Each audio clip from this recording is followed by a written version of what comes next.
Good morning and thank you for joining us for Monday's Daily Market Outlook. Joining me today is Emily from our trading room to tell us more about recent developments. Emily. Investors will seek clues about the health of the US economy in the coming week, following worrisome labour market reports and technology-led turbulence that has knocked the stock market off record highs.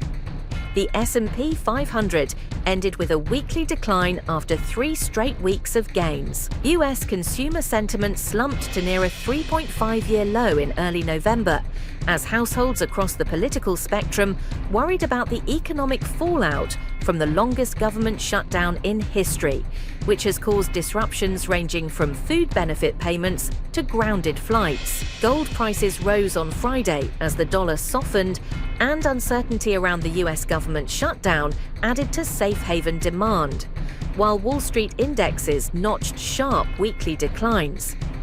US gold futures for December delivery gained 0.5%. The dollar-yen pair edged higher in the last session.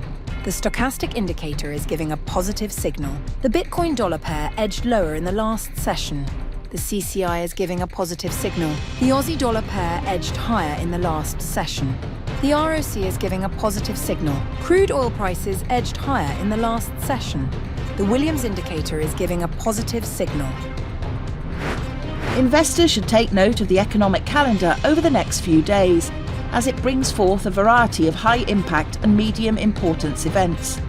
These data releases may cause significant market shifts, impacting trading strategies and investor sentiment. Understanding these updates helps frame the broader market context.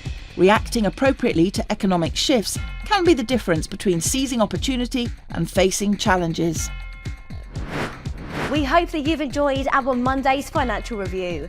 And on behalf of us all here, we wish you a productive trading day. And be sure to log in tomorrow morning for the latest news and events from the financial markets.